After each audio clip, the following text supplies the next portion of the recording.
Good afternoon and welcome to the studio special event, The Rise of Crypto Art Part 2. Today we're joined by a panel of industry specialists to discuss the rise of crypto art, NFTs, non-fungible tokens in arts, games and beyond. This session will explore the opportunities for artists and creators with NFTs and how creators can monetize their work using NFTs. Today we're joined by Professor Ross Harley from MintNFT and Chair of the Sydney Culture Network, Minaz Mia from MintNFT and a curator at Justin Miller Art, Hannah Glass, Senior Associate from Kingwood and Mallesons, Elle Anastasiou, Guest Curator from Soft Brutalist, and Jamie Paul, who is an artist, and Tim Lee, the Chief Crypto Officer from Blue Ocean Studios. Moderating today will be Chantal Abusha from the studio. Before we get started, I would like to acknowledge and pay my respects to the traditional owners on the land in which we meet, the Gadigal people of the Eora Nation. Thank you, and I'll hand over to Chantal now.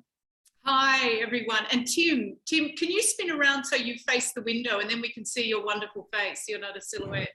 Thank you and welcome, everyone. I'm really looking forward to this session today. We've got a fantastic, wonderful group of panelists here.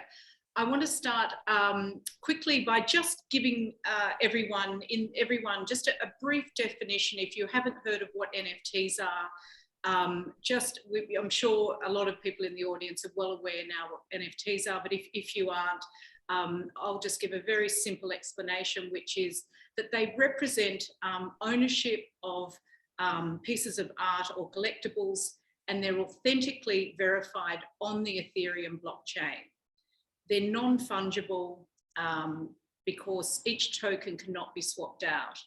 So if all that means very little to you, hopefully by the end of this session, you'll really have a deeper understanding of the possibilities of NFTs for artists and creatives and beyond. So first of all, I'd really welcome to our audience and welcome to all the panelists. How we're going to run this session is the first 20 minutes or so, we'll have a discussion, a general discussion. And the second part of the session will be answering questions from the audience. So please put questions in the Q&A. About halfway through, Michelle will do a bit of a shout out and ask you to put any questions in the Q&A. So I'd first like our panelists to do a brief introduction of who they are and just a very quick summary of what they're doing in the NFT space. So if we go first of all to you, Ross, please let us know, yes, what you're up to. On mute. That's the theme song of 2021, I think also 2020, and theme song of 2022, hopefully not. So yeah, I'm Ross Harley, Professor of Art Design and Architecture at UNSW and the former Dean of UNSW Art and Design. But I've been working in the field of electronic art, digital art for many years and have seen the rise of electronic art and the way in which it's come into contemporary art worlds, museums and galleries and so on. But one of the things that struck me about NFTs is that there's a possibility for artists to work in that space in a very different way than what we have done in the past. So earlier this year, the venture capitalist and philanthropist Mark Carnegie approached me to see if I was interested in exploring this space a little more. And I said, yes, it'd be great if we got a bunch of artists together and to create a fellowship award for them to explore what it's like to create artwork in the NFT space and to see if there's a way to negotiate the whole NFT terrain. Many of us have heard how volatile and crazy that is. I think all of us have the same sort of view that this is a pretty Wild West world at the moment. But what if we take an artist-led perspective and let the artists come up with their ideas, and then we work with them to mint and to put these works on the marketplace and to see what we can learn. And that's basically been my experience for the last several months, working with a number of colleagues and artist friends who are on the panel today. So we just launched 8 artists for Sydney Contemporary under the platform called MintNFT. MintNFT is basically a collective of fine arts professionals who are interested in exploring the blockchain and to seeing, is there a space that we can work in here, and what are the pros and cons, what are the risks and opportunities? And yeah, I think I'll leave it there and let others say a little bit more about what MintNFT is. Thank you, Ross. So this is a good segue into Mez. Mez, hi, would you like to introduce yourself? Thank you. Hi, I'm Mez. I'm a consultant at Justin Miller Art, but I'm also project manager at MintNFT. Similarly to Ross, Justin, right at the beginning of the year, I guess, saw something in the NFT field, and we didn't know what it was, but we were very keen to explore it. Justin actually went to school with the same Mark Carnegie that Ross was approached by. And together we just kind of figured, let's explore the space, let's jump in and figure out what's going on here and what the potentials are and what the risks are, what the issues are, and see if we can find a way to bring fine art and bring artists into this field and let them benefit from it. What does it mean to have a long-term career was one big question that we wanted to answer. Another one was, you know, what possibilities were there for the fine art world? Can we translate those audiences to NFTs, and can we get NFT buyers to look at fine art? So it's been a wild ride and it's been fantastic. And Jamie's one of our very talented artists that I'm sure you'll hear from a bit later. Thank you, Mez. Elle, let's go to you next. Elle, can you talk about what you're up to and who you are? Please introduce yourself. I've been in crypto art since 2016, and I'm a current PhD candidate at Princeton's Art History and Archaeology department. Today, I'm speaking on behalf of DRP.io, which is an international blue chip NFT platform. So kind of a counterpart to what MintNFT is doing. We're working to translate galleries and in real life collectors and buyers into the NFT space through collaborating with artists and project management on a basis that transforms their artistic process and studio practice into working on a digital, cybernetic, and systemic basis. We launched about around 4 to 6 weeks ago, and we've onboarded a number of really phenomenal artists, including a number of artists from the graffiti and street art scene, as well as from my area of focus, which is the Chinese contemporary art world. And we're looking forward to launching even more content soon and spreading NFTs with more and more people. Thank you. Let's go now to Tim Lee. Tim, I've known Tim for many years, and Tim has been very active within this space for many years. So would you please introduce yourself? You're on mute at the moment as well, Tim. Just unmute yourself. If you can introduce yourself and give just a bit of background about what you've been up to. Yeah, no problems at all. I've been in the blockchain space since 2015. Been very fortunate. I wrote a book on the subject in 2016 and been very blessed to have spoken at conferences all over Southeast Asia, India, Dubai, New York, and London. Very deep into the blockchain space, and very much in the last year or so have been dedicated to NFTs. And we've got a project called Walking Between Worlds, which is about energizing Indigenous communities across the globe to capitalize on NFTs and to really empower First Nation voices, which in a world that's been ravaged by crisis is really needed. And it's very much taking that juxtaposed position between the oldest civilization on the planet that's over 50,000 years old and putting it together with bleeding edge technology to actually empower artists. So we're launching, or we've announced that we're launching our first collection, which will be 1,000 pieces for Indigenous art, first of 3 collections, and then ultimately a community-based token structure that will actually empower Indigenous communities across the globe. So we're really excited. We've got a team of about 10, all working pro bono, including a chair for the project who is a global specialist in Indigenous well-being and a global specialist on Indigenous suicide, which is a major problem in the global Indigenous space. So we're super excited to be able to launch the first collection, which will actually come out on January the 14th next year. Thank you, Tim. And Hannah, over to you, Hannah.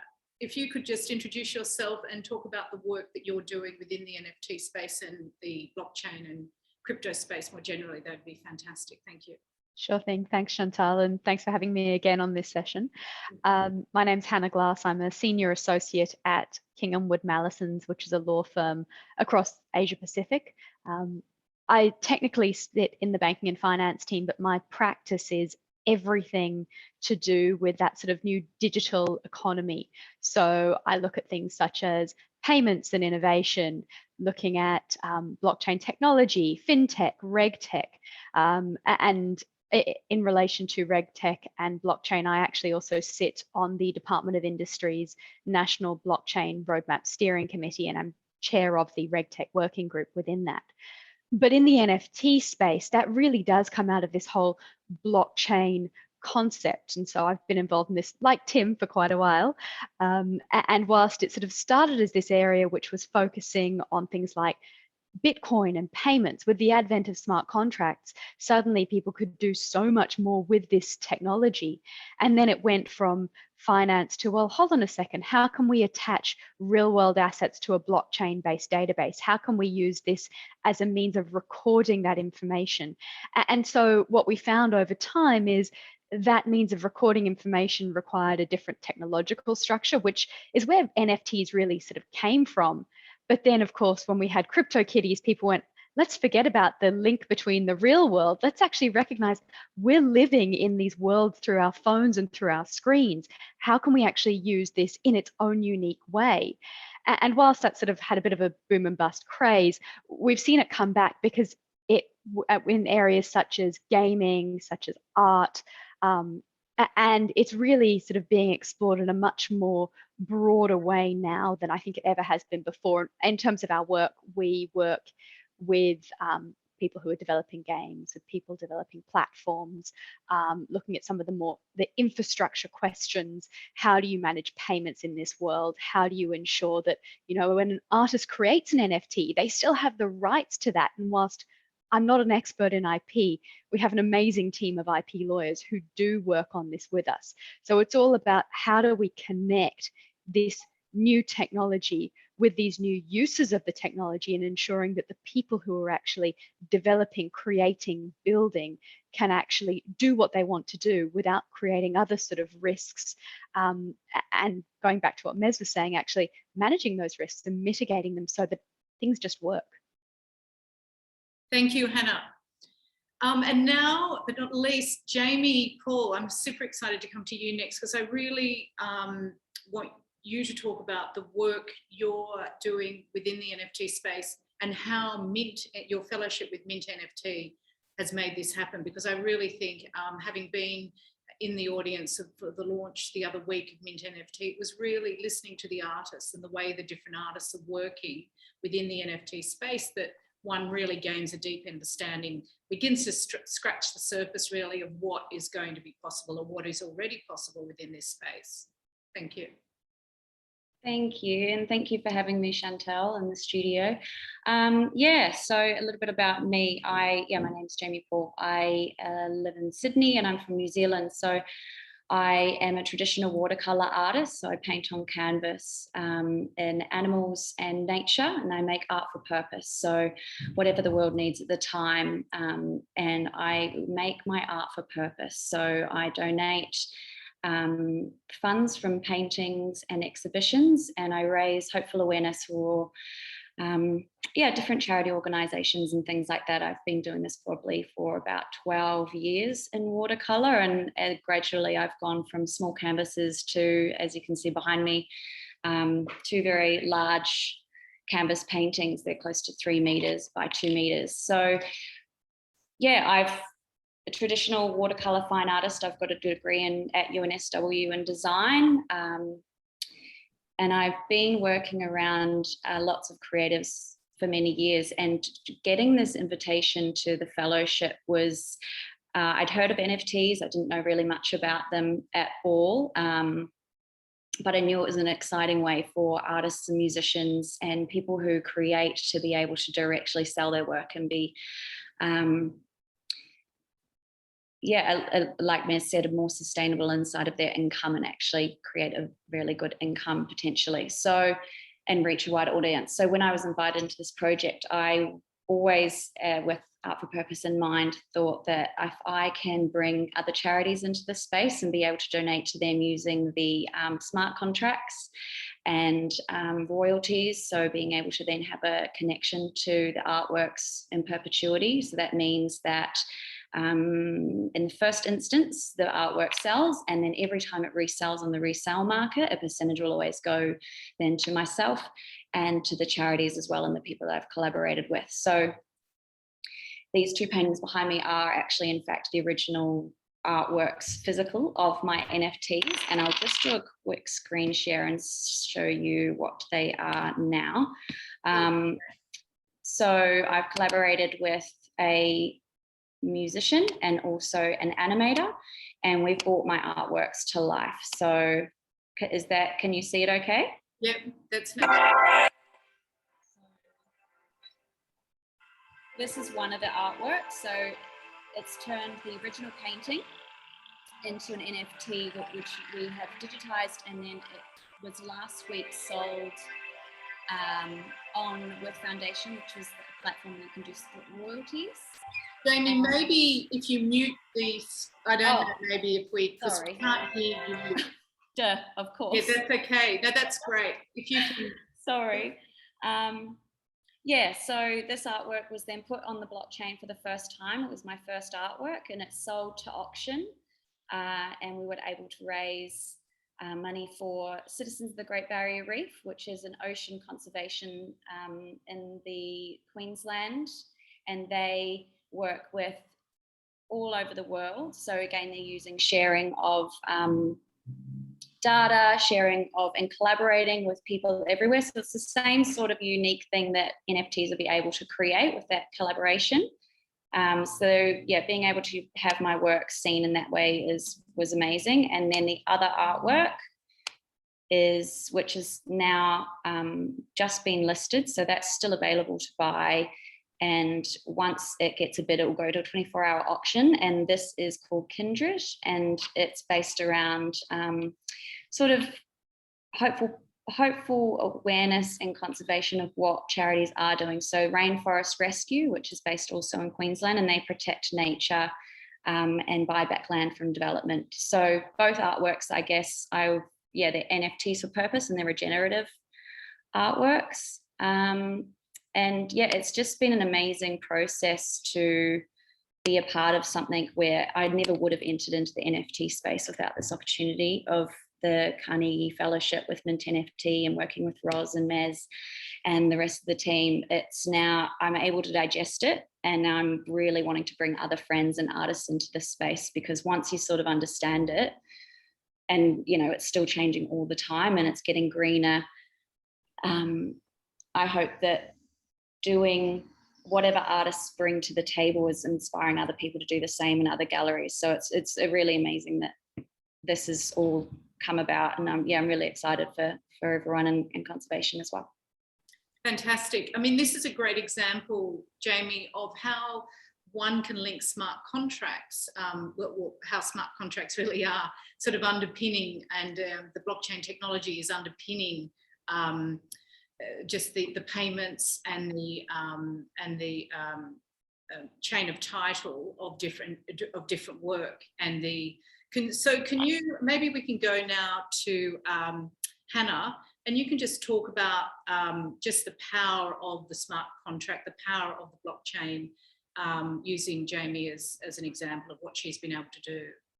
Sure thing. And Jamie, that is an absolutely beautiful. They're both beautiful pieces of artwork. It's incredible to see them brought to life.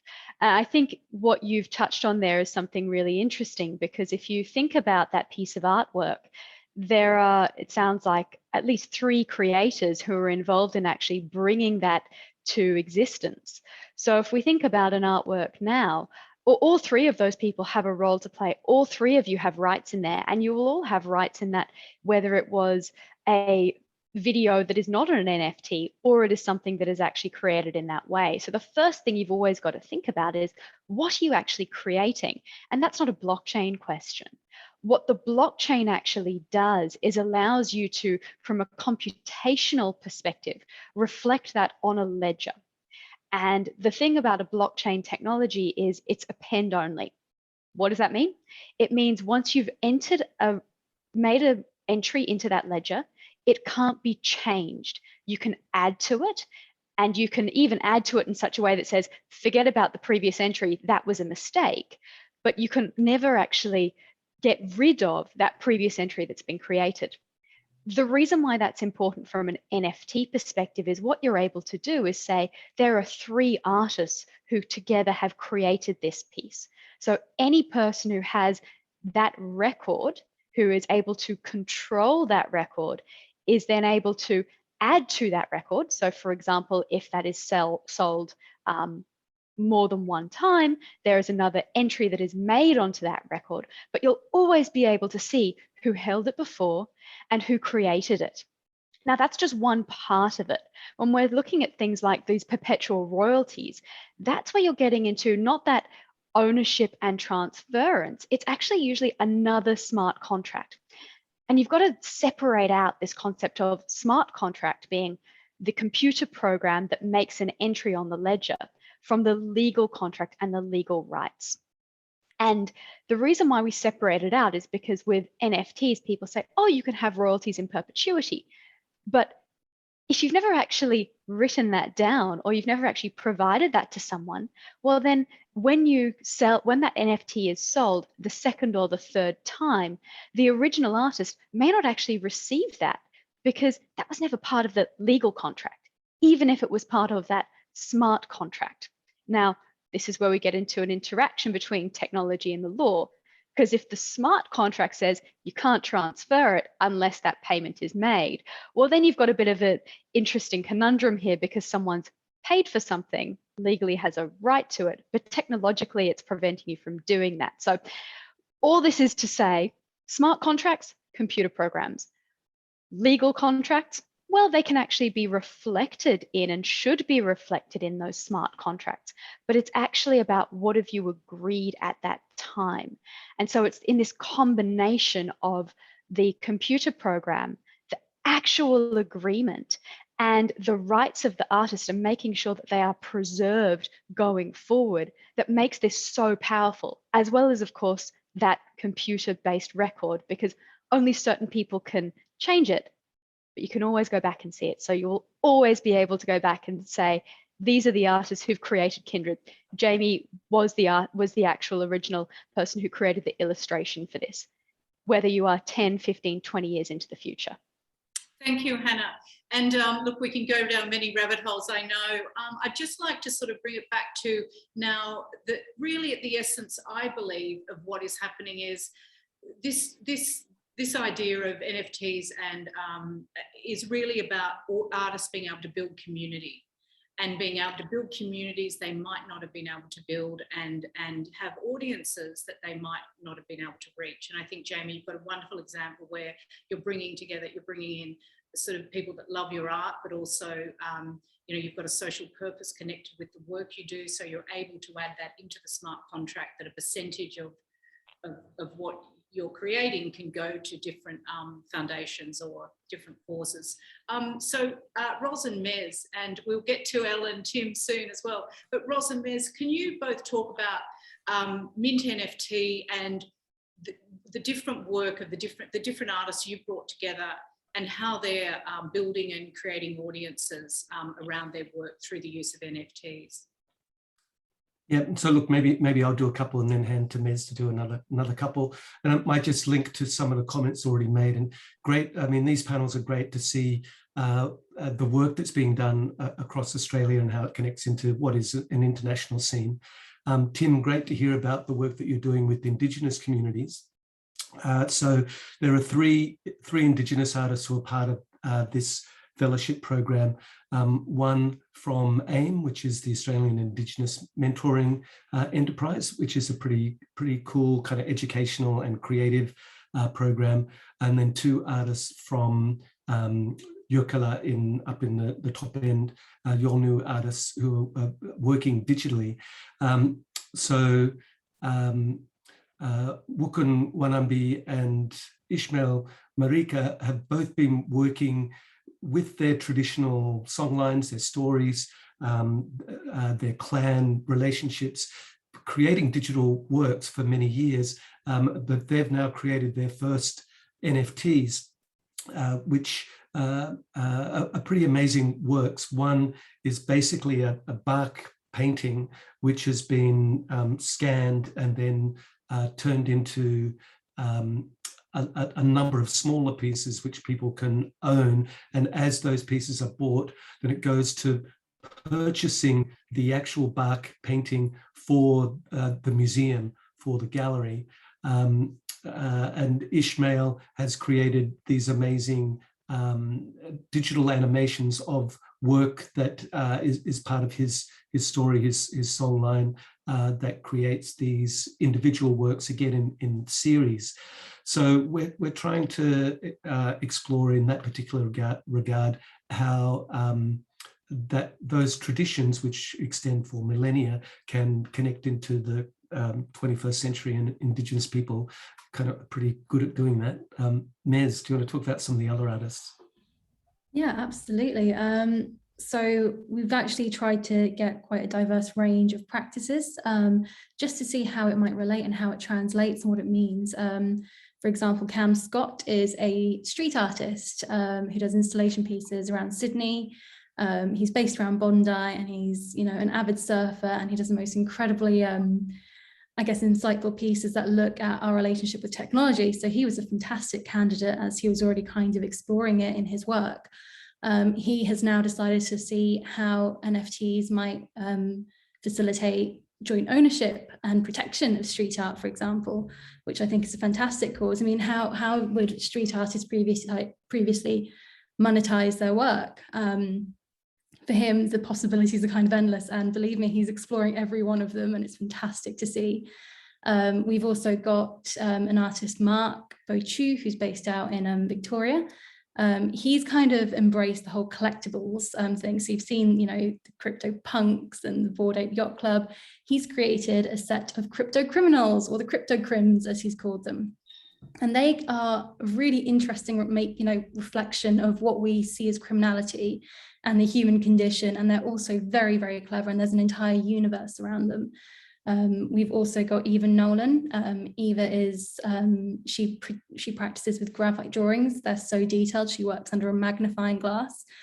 She actually took over our Instagram account yesterday and did a bit of a story on it. So if you want to see her work, it's well worth checking out. We also have Pat Eunice. Now, Pat is a digital artist. Again, previously hasn't been able to monetize his work in the same way that, say, Jamie has, buying and selling and, to directly to an audience. He has created a real-time naturescape. Now, again, I'll send links to all of you regarding videos so you can actually see what I'm talking about. But he has created a real-time naturescape, which allows 3 different people, 3 different users, to view an incredibly detailed real-time animated world at the same time. And now, as the sun goes down in Sydney, the sun will go down in the artwork, for example. And it's an interconnected kind of experience where when someone's viewing it, everyone else knows that the person's viewing it. Just, it's anonymous, but you know that they're there through a little light or a beacon that comes on. So it's just been incredible, I guess, to see how different artists have translated their work and actually enhanced aspects of it. I think it's fantastic that we've been able to work with the art centre, the Buku Centre up in Yekala, which is where Ishmael and Wukun are from.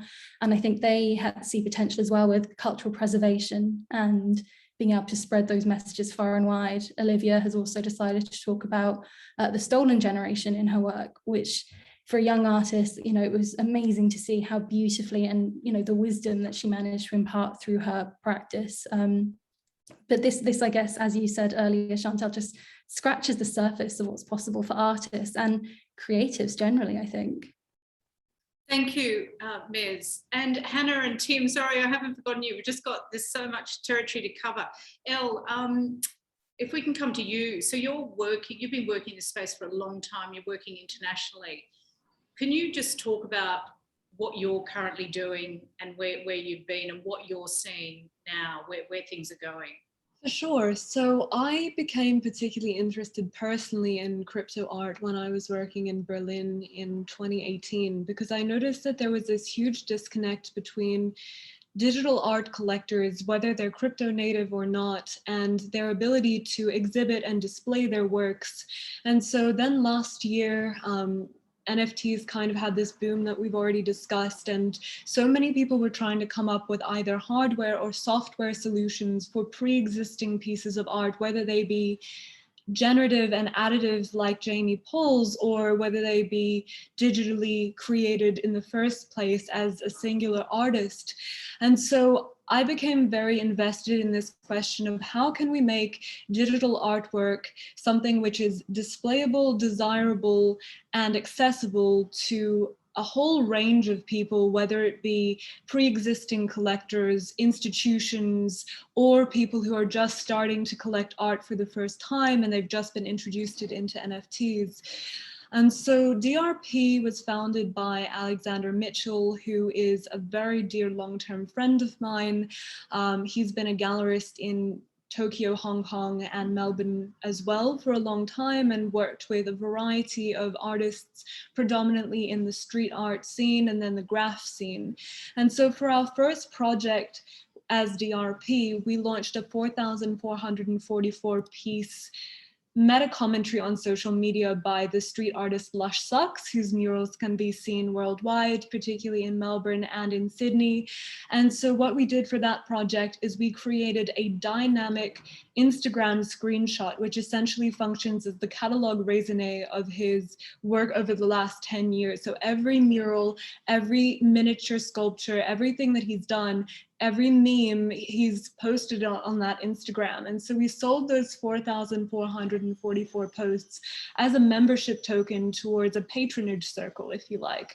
And the people in that patronage circle are not simply investing in that piece of artwork, but will also be able to access, and already have in some cases, physical art pieces and tethered NFTs, which are minted on the blockchain and then tethered to a physical work, which is activated either in VR or AR or simply as corresponding edition numbers.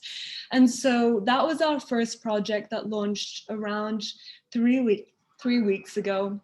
And then for our next project, we're working with Vils, who's a Portuguese artist, another street artist. He works to create murals based on photorealistic images of people. And so we're doing a 10K generative project with Vils where our users will be able to upload images and they'll be transformed through a virtual filter into his signature style, which will be animated and then minted on chain. And so our focus is less fine art, let's say, than mint NFT, in the sense that we are not looking to translate physical artworks into digital ones. We are looking, however, to transform fine artists into digital artists. So really reshape the studio practice and the ability to connect with crypto art and NFTs and smart contracts as a medium within itself, rather than an additive layer on top of something which is pre-existing. Oh, wonderful. What extraordinary work, Elle. Thank you so much. That was fantastic. I mean, we could have a session with every speaker, just one-on-one. So I think this is a topic that we're going to have to keep revisiting.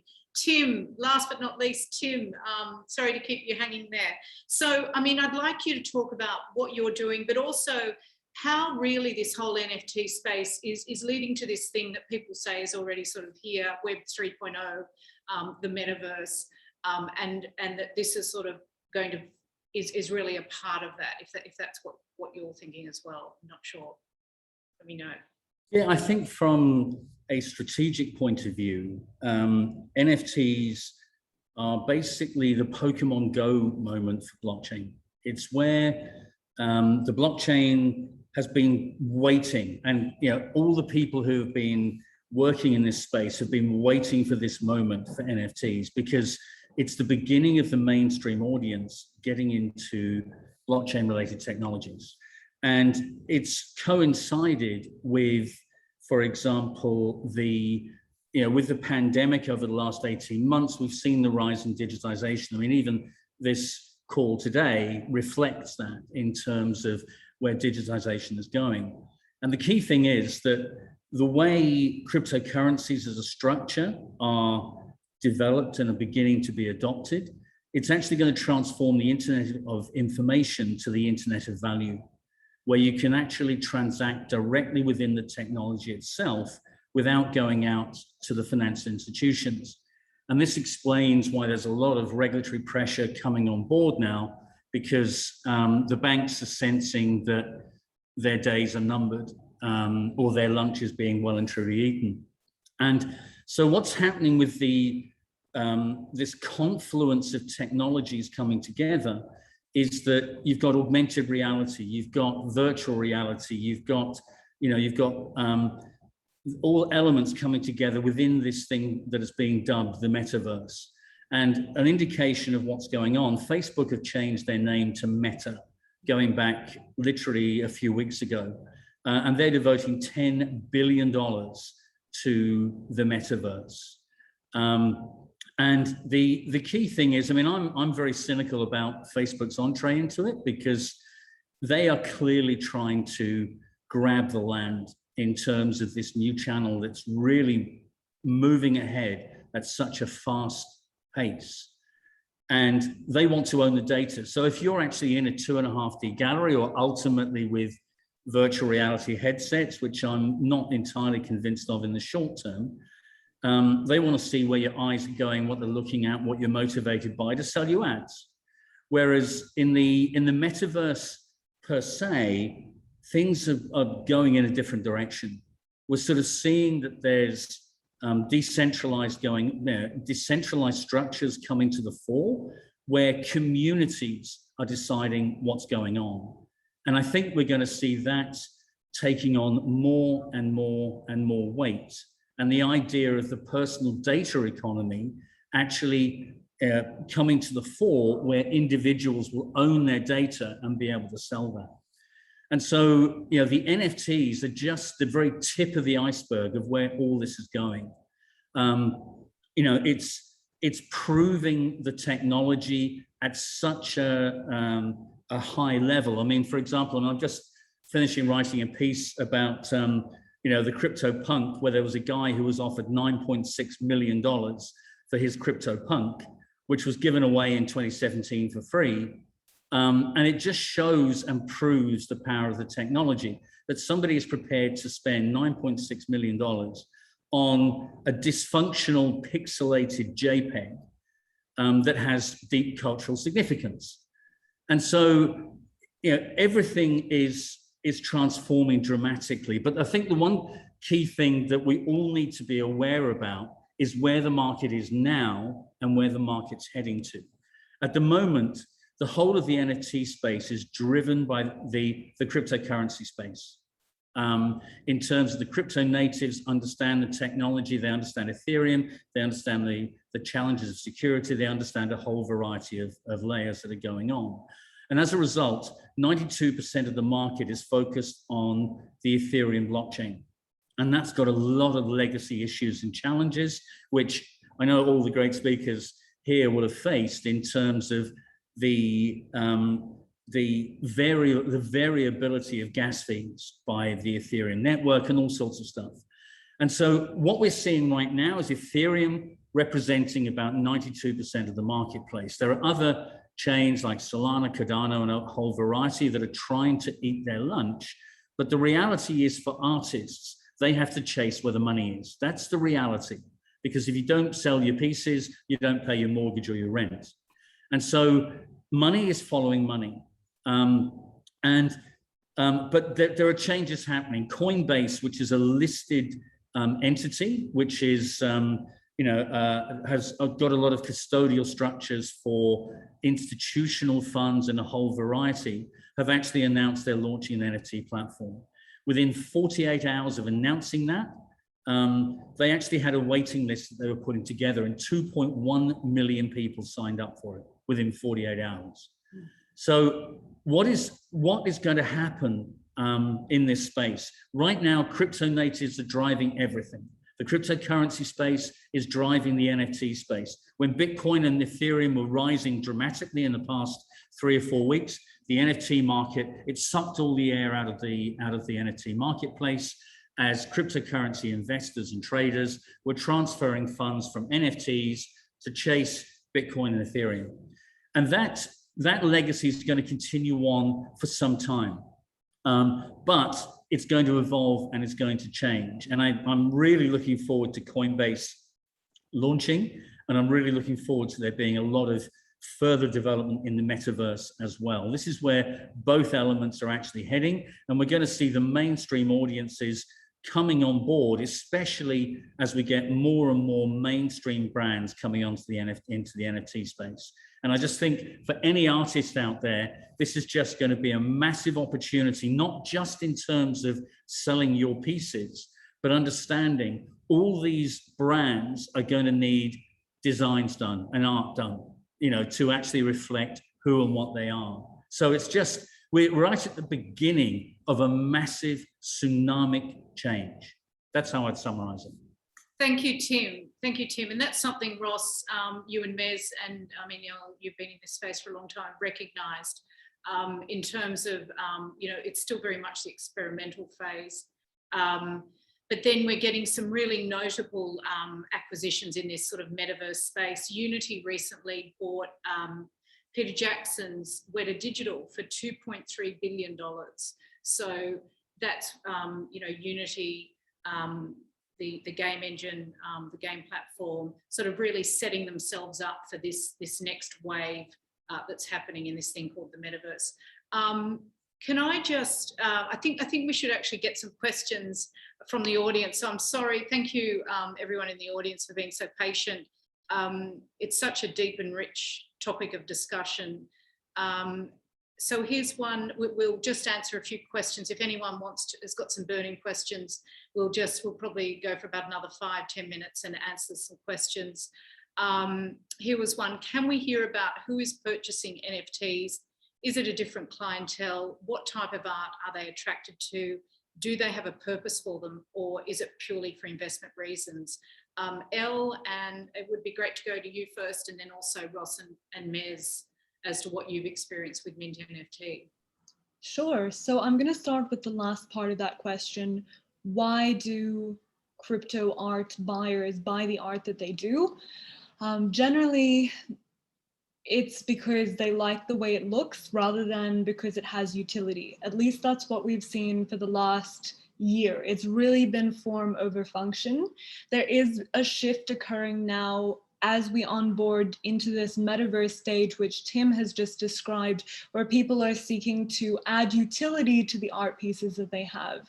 And basically that means is, can this profile picture of a Bored Ape Yacht Club get me into an event that I would not be able to in real life or in the metaverse be able to access without it? Or so it's like an entry pass. Or will this add some kind of value to my artistic curatorial collection in the same way that a lot of traditional buyers will purchase? It's based on whether they like it and whether they believe that it's an investment piece that they also would like to display.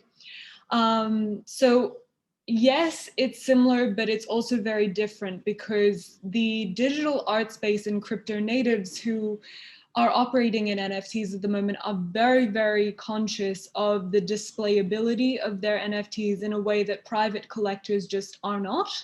And the reason for this is, I believe, that you're buying a digital asset and there's no great singular way to display it right now.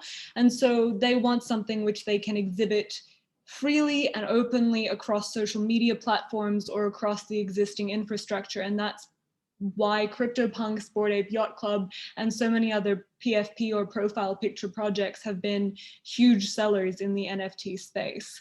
In terms of who is purchasing NFTs, I would say DRP is a massive exception because 50% of our buyers for our first sale were first-time NFT buyers, and that was because we focused so much on the pre-existing collector network that we have for IRL collections. But for most NFT sales, I would say 90% are crypto natives. So they have come from the Ethereum boom and from the Bitcoin boom that occurred from 2016 onwards.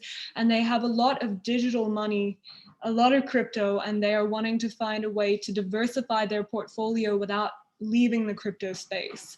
And so these people all network on predominantly Twitter and Telegram and Discord in collector groups, and they find things which they would like to pump, meaning that they will collectively, as a group of 10 people who have all come up through this boom together or met online, they will all collectively buy into one project. And unfortunately, not a lot of these groups buy based on either data analytics or on art curatorial advice. They buy based on investment and what they like visually, and those two areas do not often coincide. In terms of what has been selling well, it's digitally native art, and by that I mean CryptoPunks have that 8-bit, 16-bit kind of retro nostalgic feel, as well as pieces which really show some kind of generative aspect or pattern through abstraction, like art blocks or chromie squiggles or fidenzas. And PFPs. That's really been the space in the past 6 months to a year, but I agree with Tim that in a year's time, it will have completely shifted in a whole new dynamic and a whole new set of buyers. Thank you, Elle. Actually, Ross, before we just go to you and Mez, I should go to the artist. Jamie, do you know who has been purchasing your NFTs? I apologise for not going to you first. You're on mute.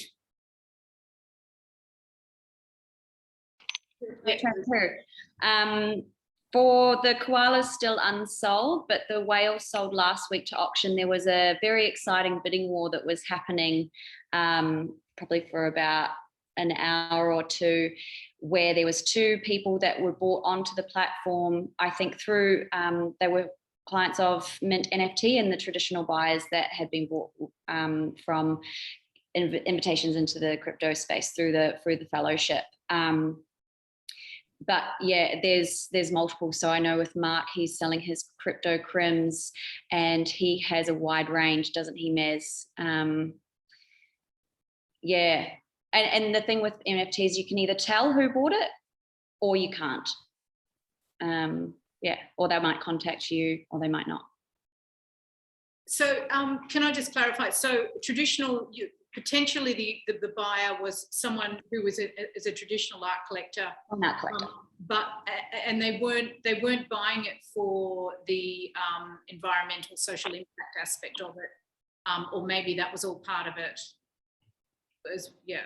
And Ross and yes, if you can tell us. I mean, look, I think Elle really explained it incredibly well, and Tim's comments about Web 3.0 and the so-called metaverse, I think, are really pertinent here. I mean, there are 2 different markets. One is the traditional art market, the other is the crypto bros and all of the rest.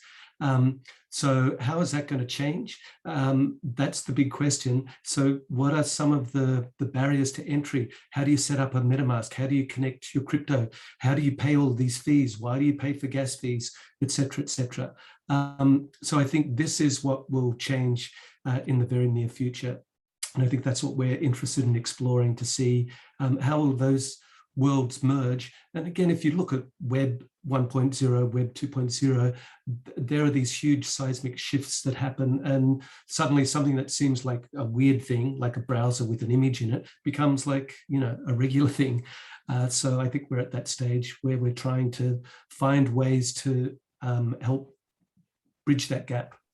And then there's a whole bunch of other questions around display, which I think is really interesting. So where do you show your freaking NFT? You bought it and it's like, you know, it's on your phone, or, you know, so there'll be a whole bunch. And there are a number of companies around the world doing really interesting work trying to integrate that experience, because on the one hand, art is, it's not utilitarian. It's about taste, it's about distinction, it's about investment and so on. But on the other hand, you want to be able to show it off, have bragging rights and all the rest. So yeah, a lot to talk about. Ross, just to that point of display, because I know I'm not going to talk about sort of particular, but I know that there are people sort of really working in that space that we've come across in the studio. So what have you seen happening in terms of the display element of it? Yeah, so that's a big question, because basically, you know, you can display an NFT on any digital platform, you know, from your phone to a large screen, but then how do you integrate that into the experience? So there's a company called Black Dove who do that quite nicely in the States, I think based in Miami. Nifty Gateway are another company which the Winklevoss twins invested in earlier on. And so that's like a New York kind of downtown gallery scene, which are trying to integrate screens into the experience of going to a downtown gallery, buying digital art, and there's a screen to display and there's a way to authenticate the work. But not all of these works are actually on chain. Sometimes there are different ways in which NFTs are produced. So there's a lot of difference in the way that people produce and display those sorts of works. Thank you, Ross. And Mez, over to you. Just to give a bit of background, Justin Miller Art, we work predominantly on the secondary market. So we work with very, very established artists from across the 20th, 19th century even. So for us, this was kind of a very new world that we were exploring, and our audiences didn't necessarily match up to what we thought the crypto audience would be for NFTs. However, there is a growing interest and a real diversification of art portfolios that we're seeing at the moment. People that we absolutely did not expect to have any interest in this weird digital space that they're kind of hearing about but don't really understand fully.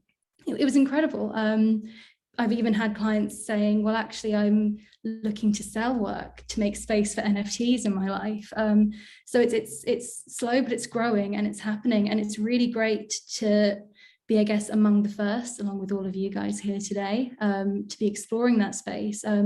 And part, I think, of the goal with MintNFT was that education and the demystification of this realm for the artists, but also for our audiences.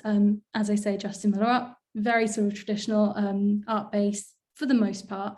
So it's been quite an experience and a challenge in some ways for us to see how we can translate those audiences and find out what appeals to them about this, if anything at all. Yeah. Thank you. And Hannah, we haven't heard from you for a while. So from where you sit, what have you been seeing happening in terms of what's going on at the moment and where we're heading? I am certainly seeing, and of course, as is emblematic of the event here today, more and more artists who are exploring the possibilities in this space, whereas previously it was really those who were more on the crypto native side. It's actually that interaction, the recognition that this is art and can be art.